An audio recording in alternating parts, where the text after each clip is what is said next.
Hey everyone, this is Dan the GM bringing you episode 84 of What the Dice. That's right guys, 84 episodes in and we're still pumping along on the Murdoch. This murder mystery has been going on for a while now. I don't even know how many episodes we've been doing it because I lost count. But I know that everyone's enjoying it on our end. I know that I'm enjoying watching their little gears click and turn and the springs and then the light bulbs. And then I throw a wrench in the monkey and then everything goes haywire. I also want to remind you guys you can find us on Twitter at What the Dice Pod. You can find us on YouTube, What the Dice. You can find us on Facebook, What the Dice Pod. And you can email us at whatthedicepod@gmail.com. Plus a website, whatthedice.weebly.com. There's a lot of What the Dices in this intro, ain't it? I do want to thank everyone for joining us. I know that almost every day I go on to our analytics and take a look at our downloads and see how we're growing. And we have been growing. And we exploded onto the scene, and I've been super blessed with the friends that I've made in the podcasting community. I know that Nytlin and I really do want to eventually start doing cons and meet our fans face to face. And I want you all to know, if it wasn't for y'all, we wouldn't be doing this. We would have stopped. We would have just moved on to just our own little game. Because of you all, we stay and we keep broadcasting. That's all I got. Now, enjoy this week's episode of What the Dice.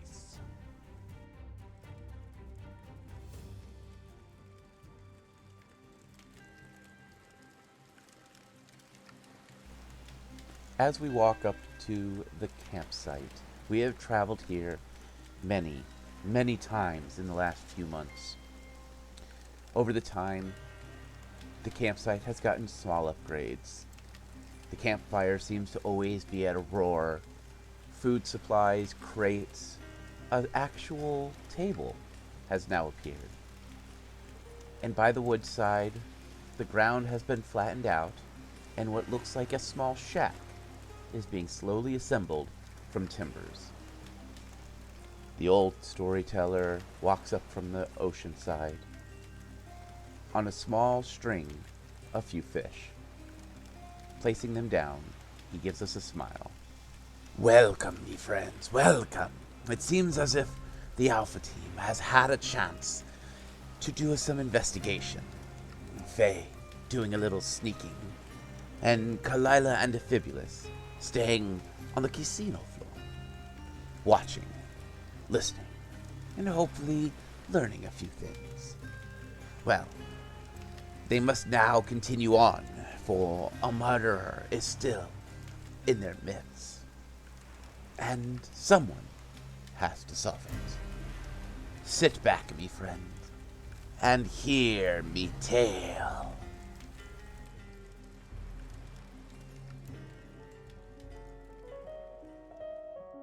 In the last episode, Kilila and Short Round enjoyed a meal as Difibulous continued to get flirted with.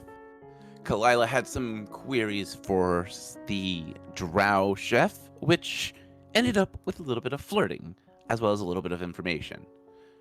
All the while, Phea sneaks about in the elf couple's room, poking around in an underwear drawer and eventually making it up the stairs. All the while, the argument between the B'Elanna and Katana come to a head as they stand and Katana strikes B'Elanna. As the room fell silent, there was just the hint that the adventurers had a chance to see as B'Elanna tightens her fist and strikes Katana, sending her onto her back. B'Elanna then plants her foot firmly on Katana's chest and spits in her face, then walks off. Phea, B'Elanna is slowly approaching you. Not you, but towards the stairs. What would you like to do? Just stand your ground at the stairs? Yeah, she can get by me, and as she starts down the stairs, I'm going to quietly remind her not to trip in Undercomb. Okay. B'Elanna stops You could almost feel the air start to chill as she slowly turns and glares at you. In common, well, some of us don't know how to speak that foul language. Again, in Undercommon, I'm going to say, "Oh, I'm sure. Be careful." Faye, I need a initiative roll. Cordal Mombat! I rolled a natural 1. Punched herself in the face before she ever started. I've rolled a 12.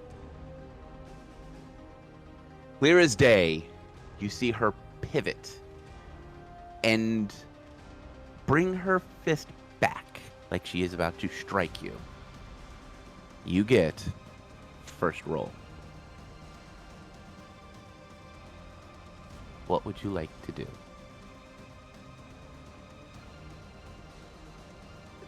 Just dodge it. Okay. I believe there's an actual roll you can do to boost your dodge, or you literally just holding action that if she swings, you're ducking. Yeah, that. Okay. What was that? I think a reflex? Yes. I rolled another frackin' 1.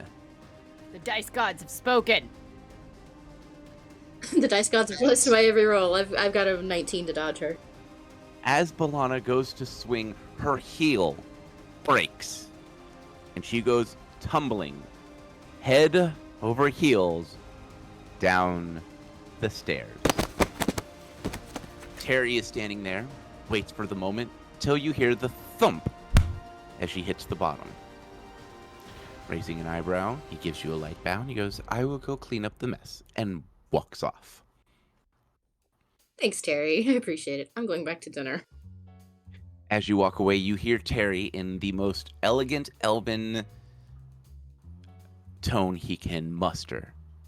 "I do apologize for that. I will make sure that we will comp," and is clearly doing the "I'm going to not let her sue us" thing. Well, I mean, she clearly understood me, so... Yeah. Valen has watched the whole thing, looks back at his mistress, walks over, and begins to help her up. She is angry, with understanding of that. She wipes the spit from her face and begins to curse in common, calling her a she-beast and saying that she demands that Volan divorce her right now and kick her to the curb, and that she has no right to do in this. And Volan just goes, "I can't do that. We just have to wait. Eventually she will grow tired and she will leave me." The plot thickens. Faye, as you approach, you can see Korganok is laughing his butt off at the whole scene. Golcat is also jovially laughing at the whole situation. The halfling is trying to stifle his laughter as Baka Baklava seems to be in legitimate shock of nobles are fist fighting on this luxury liner, and is clearly confused and baffled, and just seems to be very confused on there was also no security to stop it from happening. Faye, we will start with you. I'm going to sit back down. I don't remember which side I was sitting on. Sit back down and resume eating and drinking. Cloud's gonna welcome you back, going, "I watched your plate for you." You can pick your side. It didn't matter. There was a seat open on the side of Kilila, or there was a seat open on the side of Difibulous. I was sitting next to you, so yeah, that works. Bullen and Katana excuse themselves to go sit in the more comfortable padding.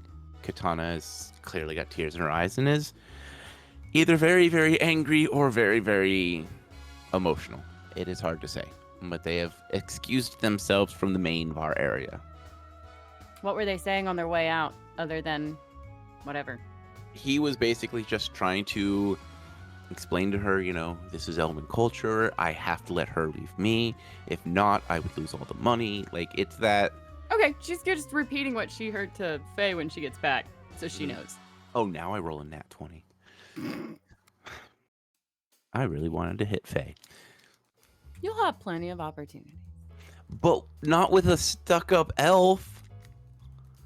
Are you not God? I'm sure you can help make this happen. This is true. Not God, I'm the devil. Also true. Poor Faye's just gonna be walking down a hallway and some random high elf noblewoman just gonna run by and punch her in the face and keep going. Run by punching? Yep. We broke her a little bit. Hold on. Like, she's doubled over hugging herself laughing. She's gonna need a minute. I just wanted to punch her with a stuck-up elf. I mean, I snuck up on her with a ratling. I should be able to punch her with an elf. You'd think. 2 nat 1s back to back. I have never been that unlucky. And then I roll a nat 20 when I toss the dice off to the side. Right? How it goes, though. The last person that I saw do a double nat 1 ended up decapitating themselves in battle. At least you didn't roll a nat 20 tossing it into the dice jail. I have seen that happen. It's so infuriating. Yep. I forgot I had a dice jail. Put your dice in the dice jail. It's going in dice jail. What'd it roll? A 12. Alright, middle of the road.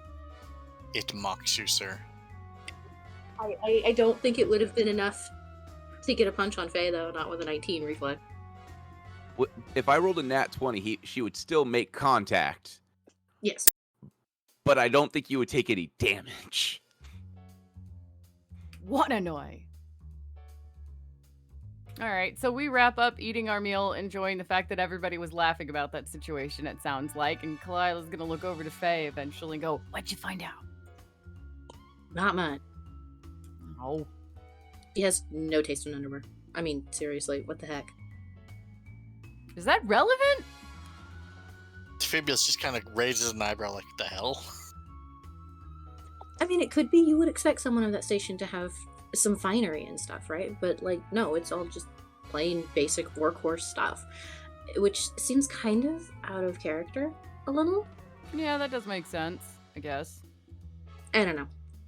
Anyway, otherwise, not really much of anything whatsoever.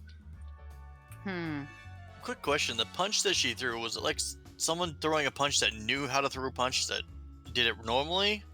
Or was it just... Classic pullback sloppy haymaker Yeah. style.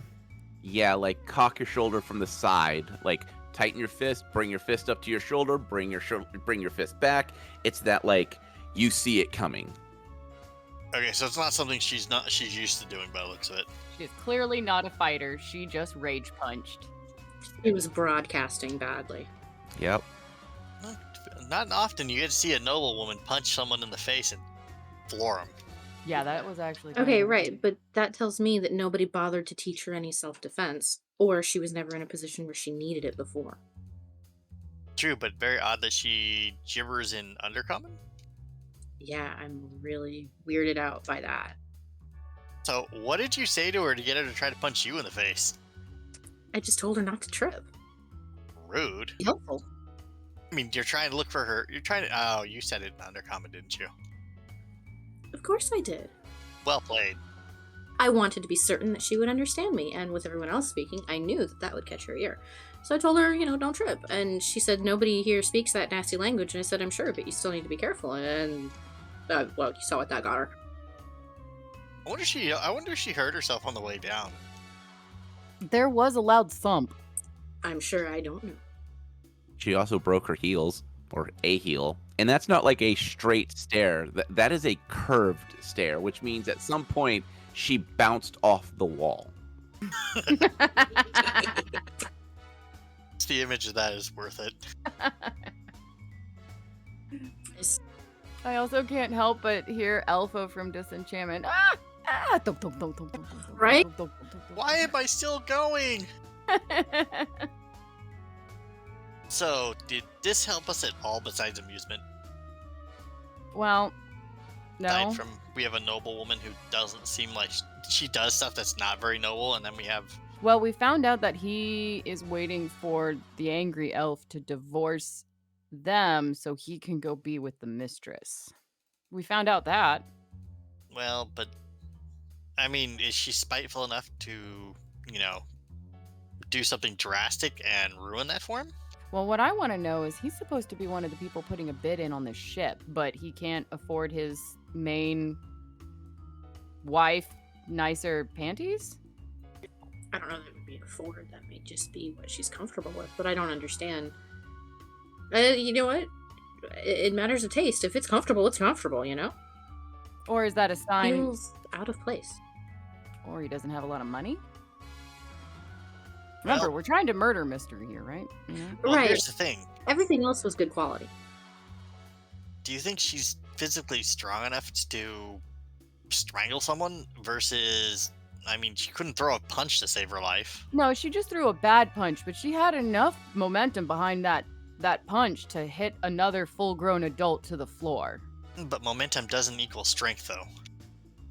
Or was it that she had strength? Or just shock on the other person's part if you're not braced for it to come. Yeah, that's true. Well, anyone know first aid? But she threw the slap first. Well, I mean, yeah. You could always go over and offer to check the victim's face and make sure to see what type of impact damage it caused. I think we can see that bright red mark from here. Oh no, her nose is bloody. Like, the elf got a hit across the cheek face part. Like, she got hit in the moneymaker. Got a good one, huh? Mm-hmm. All right, well, then Kalila's going to go, all right, she did talk to me before. I'm going to see how far I can get with this. And she's going to get up, go into the kitchen, get some basic stuff, a rag with a bag of ice, to put on her nose, a rag to clean up the blood, yada, yada, yada, do some basic healing.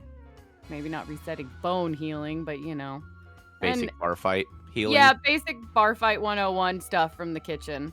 And approach softly. Okay. So that way, if they give her a really nasty look, she can just kind of back away. But, it's that whole she has rags and ice in her hand and is approaching them nicely. As you approach, Volin is still verbally soothing her as best he can. As you approach, he looks and he looks at Katana and goes, I need to go deal with Balana. Will you be okay? She sniffles a little bit and nods, and he walks by and says, thank you, and excuses himself down the stairs. Kalila will nod, let him go, and then take his spot next to her and go, let's get your face a little cleaned up, hun. Katana nods softly, and she goes, I didn't do anything wrong. She just hit me for no reason. Yeah, she kind of has a temper, doesn't she, as she's starting to tend to her nose, letting her talk. She starts to talk. She goes, and me and her sister were so good friends in the city. And she was like, oh, my sister is so great. No, her sister's up. And she stops as she wipes mucus and blood from her nose with her elegant long sleeve. She'll kind of stop her before that and hand her the rag to do that with. She nods and she goes, I didn't think elves could swing like that. It was like getting hit by a dwarf. Yeah, punches can hurt. Except the dwarf prettier. Aww. Kalila's gonna try not to laugh at that. Going, well, at least you didn't get hit by something ugly. She goes, do you two always fight like this? She's like, we don't normally surround each other. I stay in the common area and him and her stay up in the high corner. Yeah, sometimes being around each other can be hard. She even said she didn't care that me and him were together because they don't even have sex anymore. They're just using each other for money and power because elves are all corrupt and evil. I'm guessing, though, you still love that guy you're with, though. She gives a light shrug. He's evil, too, huh? They're all bastards. Yeah, I can kind of agree to that. Every elf I ever come across wants to just buy me. She wipes out some more, puts an ice bag on her nose or something. She nods and she goes, he wouldn't even give you market price. Ooh, how rude. Ouch.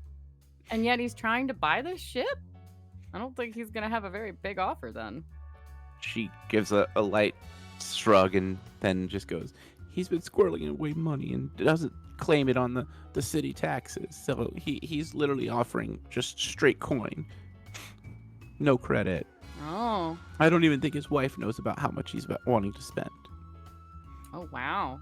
Sounds like you two have a better relationship than her. She gives a light shrug. And he said he was teaching me Elven too, and it seems like she didn't even understand that I was trying to be playful. Well, you know more Elven than me, honey. She gives a light shrug, blowing her nose Okay. into the rag, covering it in blood. At this point, I have no idea what else to say. And we will jump to Difibulous or Phea. Do you guys have anything you want to do?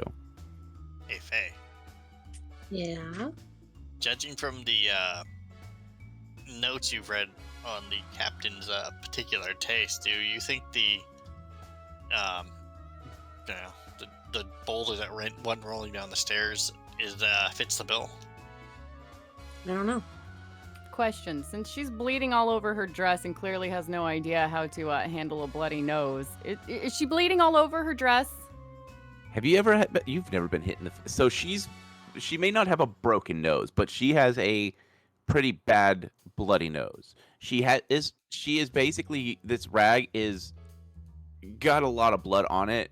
There's a couple drops on her dress, but I mean that's probably from the initial hit.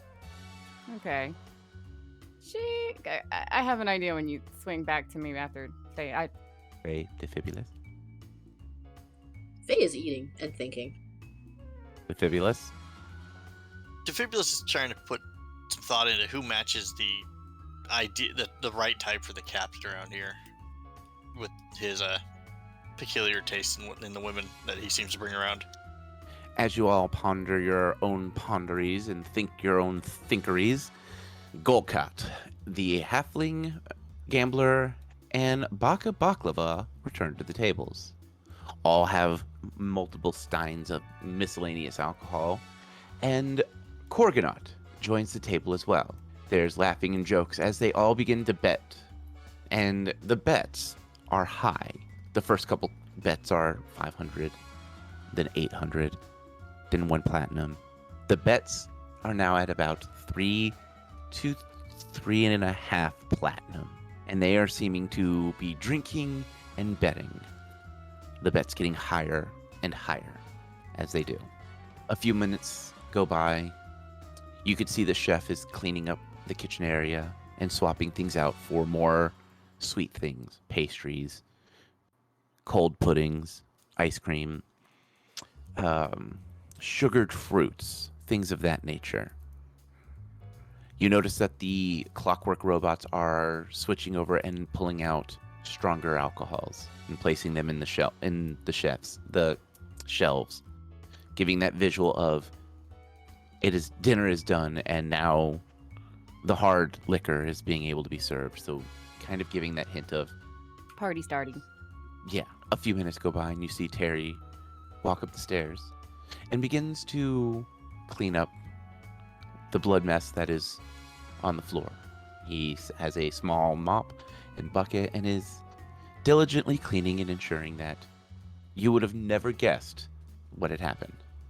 All right. As things are being swapped out, Kalila's going to go, why don't we go back to your room and get you out of this dress into something more comfortable so we can clean it. And she gives a pathetic nod. Kalila's going to get up and escort her to her own room, grabbing a bottle of wine, whatever it is, off the bar. All right. Girls' night. Gotcha. Gonna get her drunk. Roll. Let's go with a D12. For what? Just give me a straight roll. 3. Okay. The bottle you grab is a very low-end vodka. Something that Kalila would recognize from her village because it's low Is end. it bad or is it okay? It is strong, and it's also fire watery. Like, it burns on the way down. She's gonna take a second look and then reach and grab a different bottle. Roll me again. 16. With a 16, you grab a higher level, what looks like maybe elven wine. You have no clue. You don't speak elven. But it is got a horse and a rose stamped on the glass. Good enough for her.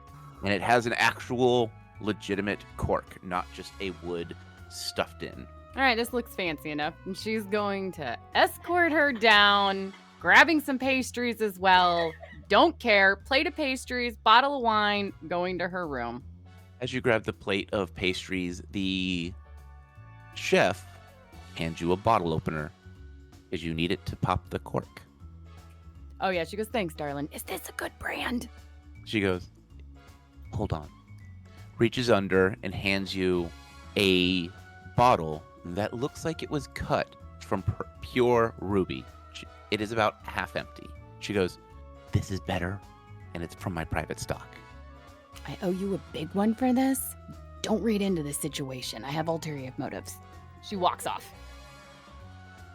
The chef gives you a raised eyebrow, shakes her head, and gives back to cleaning. She doesn't want to make the drow kitchen lady jealous and the wrong idea.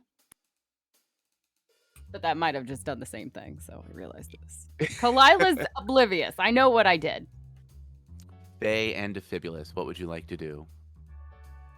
Faye is kind of chuckling, and but gets it. Yeah, because Kalila's all about definitely being the girls' night cat out. Yeah, she knows what she's doing, sure. Would you like to follow Phea? Yeah, you can join in and help me pamper her and get information out of her. Come on, come on, come on, come on, come on, come on. And then you could leave the wonderful Difibulous alone with Corgan. What's his name? Stranger danger. Corganot? Corgan. Yeah, I He's can't. gambling. So Oh, well, yeah, but when he sees that little old Difibulous is alone at the bar. I feel that this group no longer has my best interest at heart. I'm I going want to know. to... Hold on. I want to know what Difibulous is going to do. Okay, yeah, hold on. I have a thought, but yeah, go ahead. I was saying that, Kalila just wandered off. I mean, you could technically just go to your room and just be done with it. Actually, Difibulous is going to go down to the bridge of this thing, and he wants to take a look around there still. He does want to play with the engines. Yeah, but Okay. the engineer won't let me play with the engines. I tried. Butter him up. Maybe he will. No, I'm good, thanks. Offer him some good whiskey.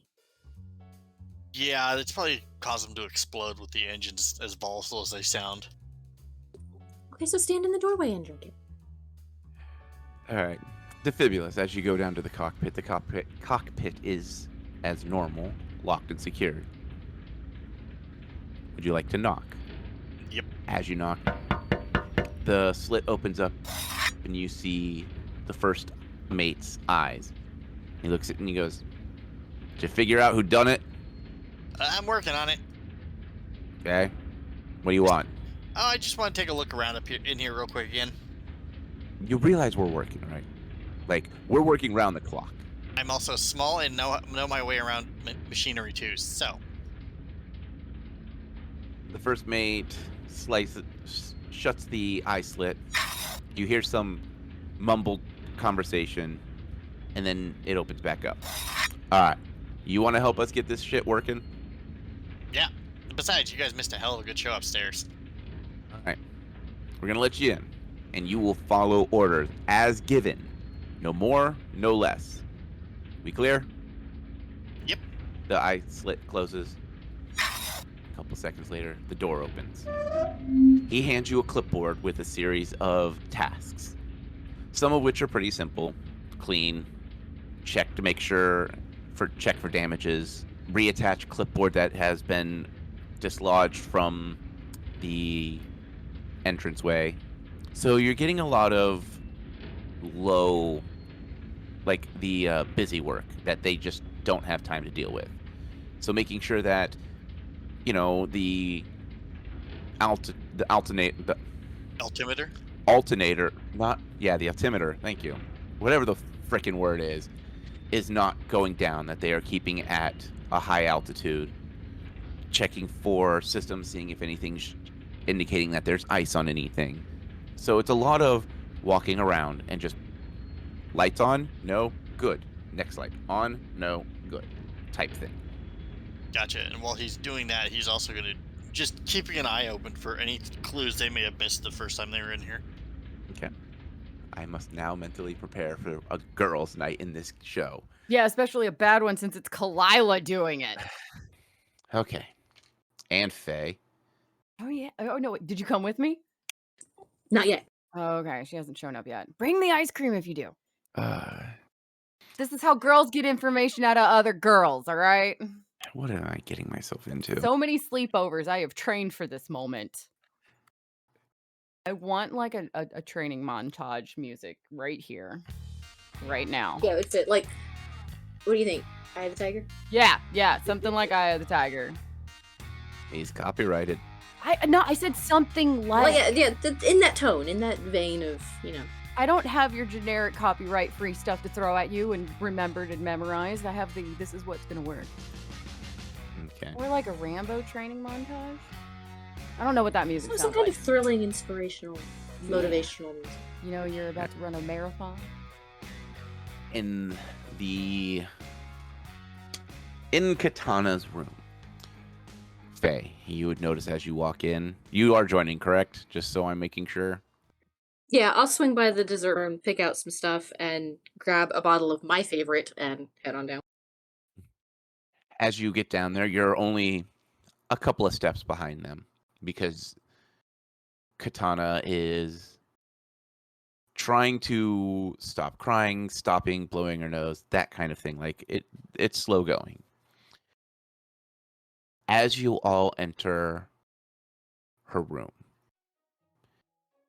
in her room, she has music playing. It's kind of stringy, but not. It's kind of a weird music, at least for you two. The room is got a perfumey scent to it, as if she always starts the day with a few spurts of perfume. Unlike her counterpart, the room is messy. Her clothing is shoved into the closet, hanging on hangers. Her bags are not new and elegant and pretty. They almost look like they may be made from cloth, maybe with a couple little pieces of leather to reinforce edging. The bed looks like it's been freshly made, at least made that morning. Her makeup is spewed all over the countertops in the bathroom. It seems as if, based on this, it seems that Terry will not clean up personal effects. He will just make sure that the room is clean and tidy, per what they own. You see a pile of laundry that is stuff that she's worn. He plops down on the bed. Still, her nose has stopped bleeding, but for the most part, you see that it is red and that there's dried blood underneath it. Her hair is a mess, and her eyes are red and bloodshot. What would you guys like to do? Kalila's going to, like I said, kind of double hand this, right? Like snoop without snooping. She's now in her room and can see things. And like, Hera, where do you? So she'll start off with where's your comfy clothes, darling? Let's get you into something clean and comfy. She nods and You keep that ice on your nose. I'll get it for you. You just tell me where. she nods and she goes, in the closet. My robe's in there, and then I got some like really. They're supposed to be guys' pants. Like I bought them off a Monk, and they look really comfortable, and they're really comfortable. And then there's like this really loose fitting top that is kind of this like reddish blue that it's got like little patterns on it, and it's just like a pullover, and it's one of my favorites. It's the one I bought myself with my first pieces of gold as a person that worked. And she'll nod. She goes, you just keep that ice on your face. and go and get her comfy clothing, and kind of like, it's that whole, was it the first drawer or the second drawer? So she'll open Mhm. one and go, oh, not in that one, and close the other one, but have it open long enough to like look at the surface. Perception. While she does that, Faye's gonna slip into the bathroom and see if she can find like a hairbrush. Help her take her hair down and brush it out. Right. Perception for you as well. 28 for me. Okay. Nat 20. Okay. I will start with Kilila. Kilila, as you dig around, you find the robe with ease. It's literally thrown on the floor. And you start digging through, and you find the shirt pretty quickly, but you continue to play the guise of you can't find the pants, which is actually pretty true. You aren't able to find the pants until you start digging through the drawers. As you dig through the drawers, you open one drawer, you see lingerie. Not cheap lingerie either. Oh. This stuff looks like it is made from high silk. Some actually have legitimate crystals sewn into them. Dang. Digging through, you also find a drawer of scarves. You see reds and pinks. You see one or two blue piece ones. And you see a couple that look like they might be handmade and hand stained because they have this rainbowing to them. There's multiple colors, and they're all perfectly put in to where they don't bleed into each other. Digging through for a couple of minutes, you eventually find the pants.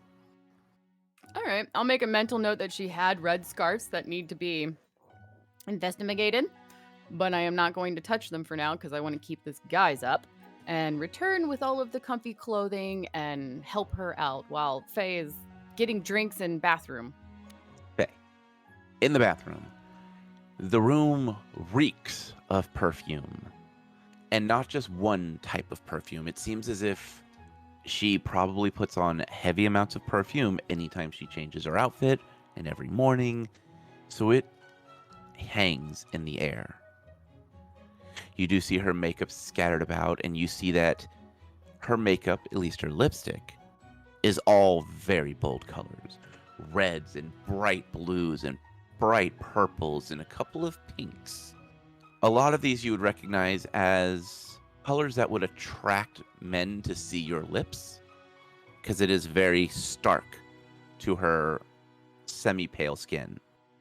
With that natural 20, you also notice that all of the makeup she has is of the higher end variety.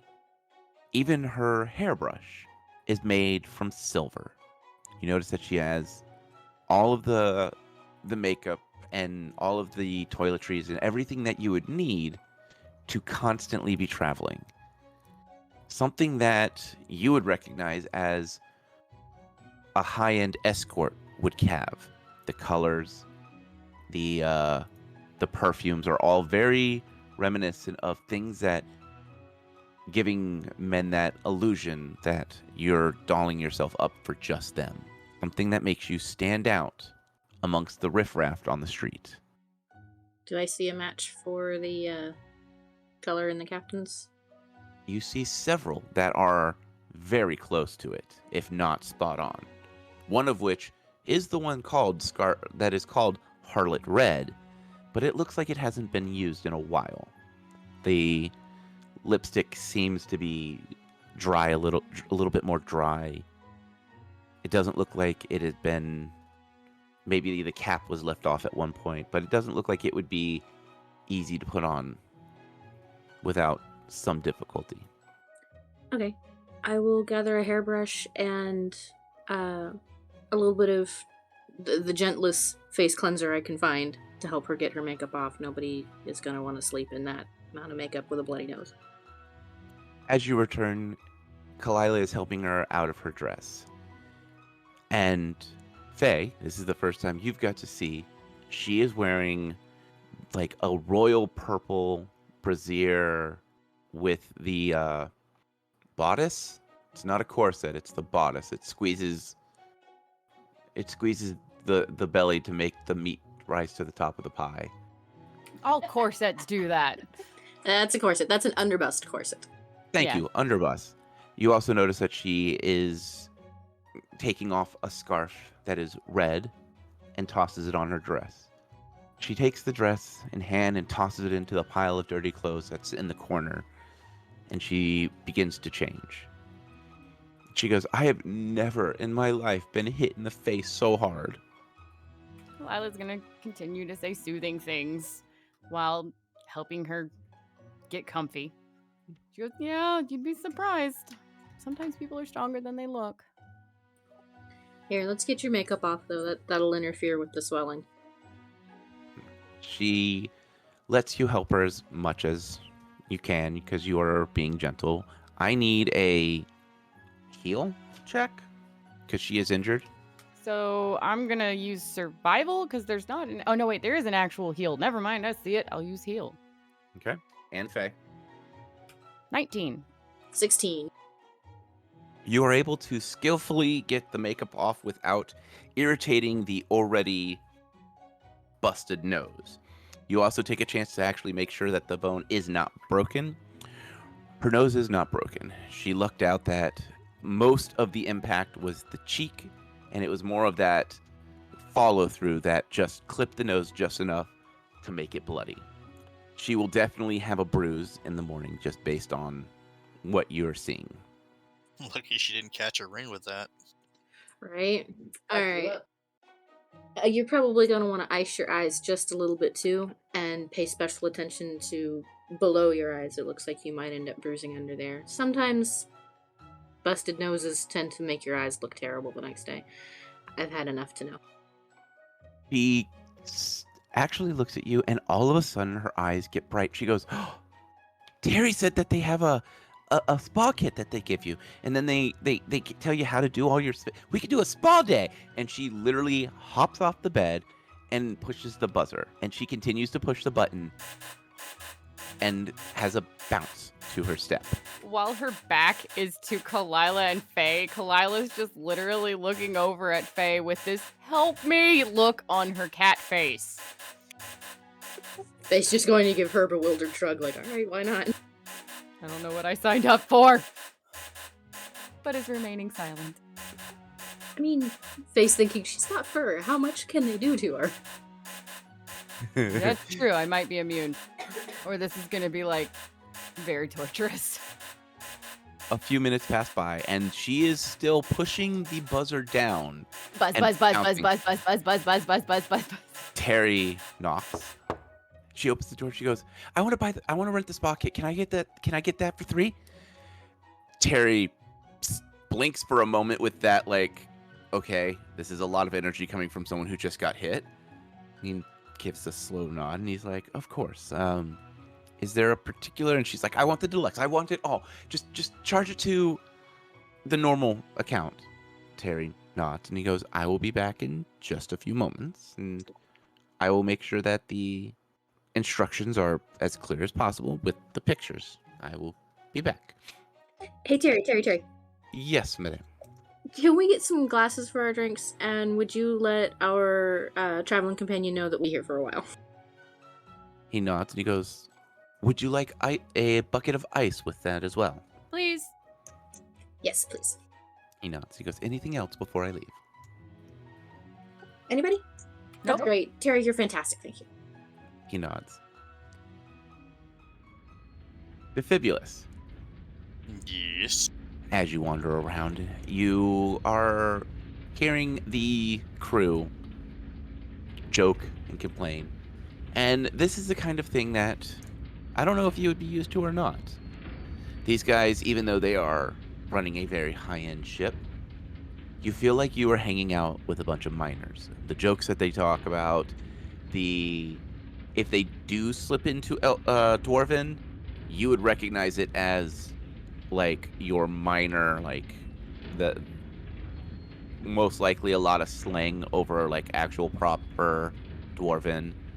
One of them makes a comment about how his sister is more swamp than woman at this point in her life because of how old she is and how, she spent way too much time in the water and not enough time in the stone. One of them makes a comment about how his wife is so tough that she doesn't even use a cheese grater to grate cheese, she just uses her elbows. Like, that clear, like, these guys have probably been friends their entire life. I need your profession roll. 23. With a 23, you are going through your checklist and being really tedious about making sure things are done properly, making sure that, your writing is legible. Then you come across the battery lights. And there are several lights, each of them a different hue of green, which then fades into more of the red. And it says, make note of battery levels, power levels, things like that. When you get to those lights, you notice that the system has 2 lights before the battery systems shut down. That would not stop the system or stop you from being airborne, but that means that you would be completely powerless. No robots, the engines would not turn on, and there would be no lights. And at the mercy of the wind, I'm assuming? And the mercy of the winds. And with that bit of knowledge, we end this episode here.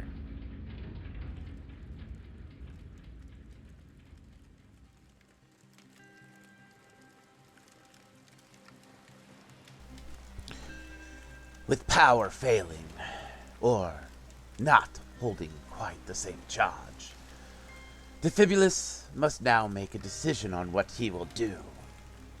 And the rest of the team, unaware, as they party and enjoy a girls' night, trying to get just that little bit more information.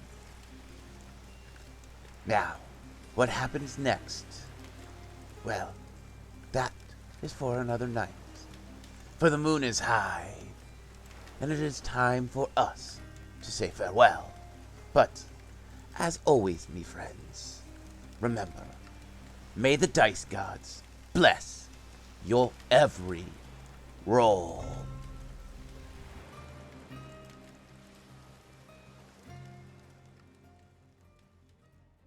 We here at What the Dice would like to thank Paizo for creating Pathfinder, Epidemic Sound for our music, as well as Sirenscape for our sound effects. If you would like to reach out to us, you can do so on Facebook at What the Dice Pod, Twitter at What the Dice Pod, and of course email whatthedicepod@gmail.com. And if you liked our little adventure, please share us with your friends and rate and review us.